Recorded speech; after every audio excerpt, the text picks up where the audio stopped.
Vous avez été nombreux à me demander des vidéos sur les douleurs au dos, sur le soulagement des douleurs aux hanches et des douleurs aux genoux. L'ensemble de ces problèmes-là ont un point en commun, le muscle psoas qui est souvent trop tendu chez bien des personnes. Aujourd'hui, je vous donne des exercices et des conseils pour assouplir le psoas de façon efficace et je vous donne ça dans quelques secondes.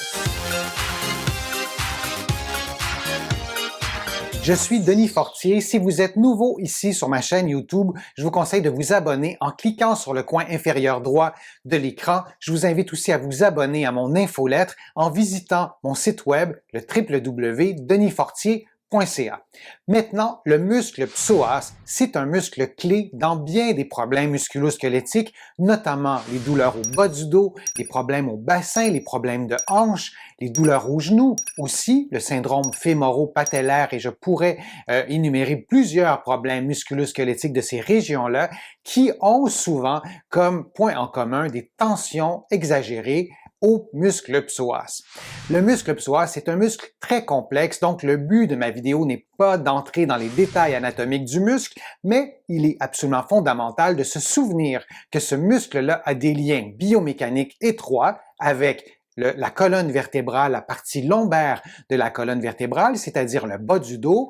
Les liens étroits sont aussi très présents avec le bassin et avec le fémur qui est l'os de votre cuisse. Donc, lorsque vous allez assouplir ce muscle-là, il faut absolument tenir compte de ces 3 ou 4 régions-là, c'est-à-dire le bas du dos, le bassin, les hanches, le fémur et aussi ne pas oublier le genou parce que le fémur se termine au genou. Donc, la position du genou peut avoir aussi des conséquences dans l'efficacité des exercices d'assouplissement du psoas. Et chacune de ces positions-là, n'oublions pas qu'elles bougent en 3 dimensions. Donc, il faut tenir compte de ces régions-là dans tous les plans de l'espace. Et comme ce muscle-là a une certaine complexité dans ses liens biomécaniques, moi, je vous encourage de faire des exercices d'assouplissement du psoas dans plusieurs positions. Donc, de ne pas faire uniquement un exercice en position debout. Probablement que l'efficacité de l'ensemble de l'intervention sera beaucoup plus grande si vous faites des exercices dans plusieurs positions. Le premier exercice que je vous donne, c'est un exercice classique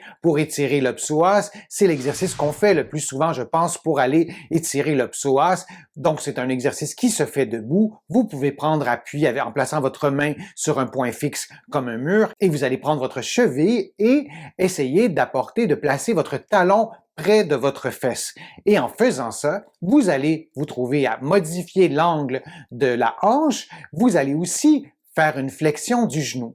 Lorsque vous faites cet exercice-là, vous assouplissez bien sûr plus qu'un muscle. C'est presque toujours le cas lorsqu'on fait un exercice d'assouplissement, mais pour cet exercice-là bien précisément, vous allez aussi mettre sous tension le quadriceps.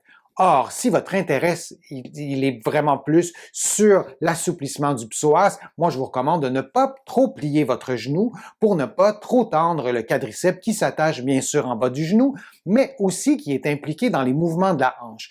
Pour bien se concentrer sur le psoas, donc, ne pliez pas trop votre genou et concentrez-vous sur le mouvement qui se passe au niveau de la hanche, c'est-à-dire que votre fémur ou votre cuisse va se déplacer vers l'arrière. Et je vous disais tout à l'heure de tenir compte de toutes les régions qui sont directement touchées par le psoas et dans ce cas-ci, on va penser au bas du dos.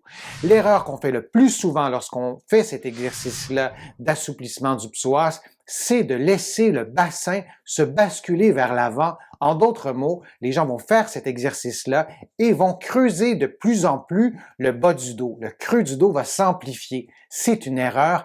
C'est bien important, avant même de faire l'exercice, de basculer votre bassin vers l'arrière pour effacer le creux du bas du dos. Ça aura comme effet d'augmenter la hauteur, de modifier la position notamment des épines iliaques, donc du bassin, et à partir de cette position-là bien précise, vous essayez de placer votre cuisse de plus en plus vers l'arrière sans jamais bouger le bassin en gardant donc le bas du dos complètement immobile. Et dès que vous sentez une tension peut-être au niveau de la hanche, peut-être au niveau de la cuisse, mais de la partie supérieure, vous aurez probablement mis sous tension le psoas. Bien sûr, vous allez en même temps mettre sous tension le quadriceps et cette sensation-là au niveau de la cuisse provient de l'étirement du quadriceps, même si ce n'est pas l'objectif principal. C'est impossible de complètement occulter le quadriceps durant l'exercice, mais en vous assurant de ne pas bouger votre bassin et de ne pas bouger le bas de votre dos, vous aurez un exercice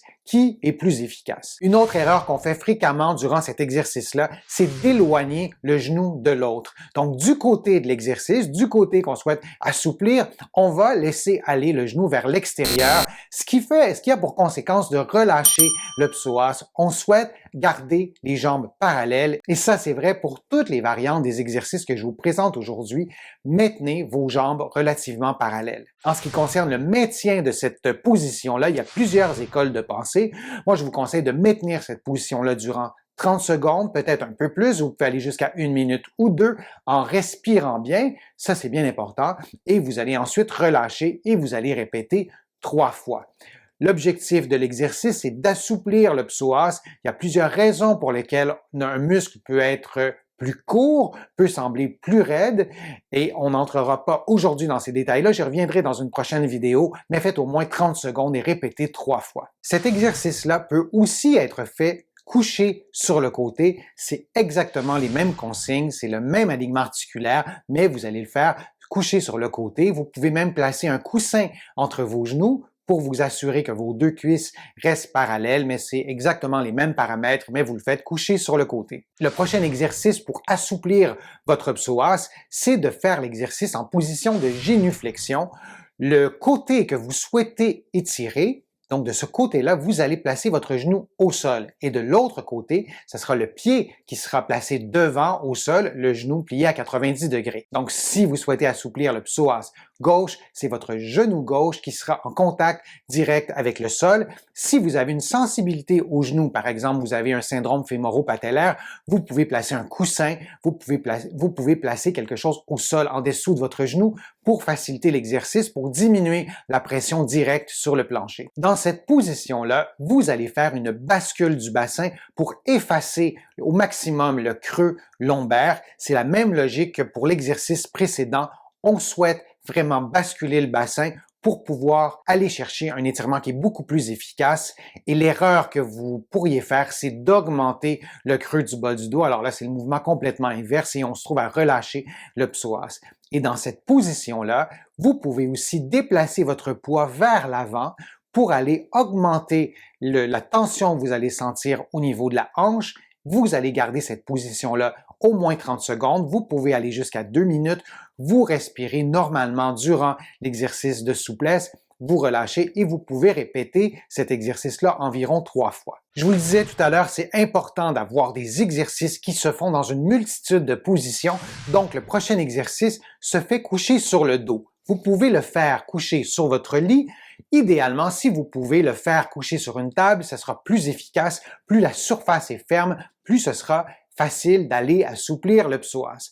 Vous allez prendre vos deux genoux et vous allez les tenir avec vos mains comme si vous teniez vos jambes et un petit peu votre dos en boule et vous allez laisser aller la jambe du côté que vous souhaitez avoir l'étirement, l'assouplissement du psoas. Et donc, vous allez laisser aller cette jambe-là et avec vos mains, vous allez vous assurer de bien garder l'autre genou collé sur votre abdomen ou très très près de votre abdomen. Et pendant ce temps-là, l'autre jambe va se déployer et vous serez placé de façon à ce que votre jambe se déploie dans le vide. Donc, il n'y aura pas d'obstacle, il n'y aura pas de frein, comme le plancher, par exemple, qui ferait en sorte que votre jambe ne puisse pas se déployer. Et le poids de la jambe fera en sorte que vous pourrez aller chercher une certaine tension qui permettra d'assouplir votre psoas. Si vous ne maintenez pas votre genou opposé très près de votre abdomen, il n'y aura pas d'effet d'étirement sur le psoas. Vous respirez librement et vous allez garder cette position-là pendant environ 30 secondes. Vous pouvez aller jusqu'à 2 minutes.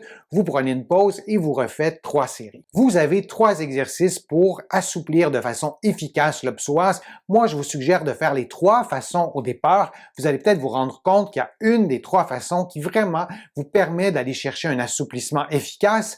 Faites les exercices des deux côtés toujours. Bien sûr, vous pouvez insister d'un côté plus que de l'autre si vous vous rendez compte qu'il y a une asymétrie.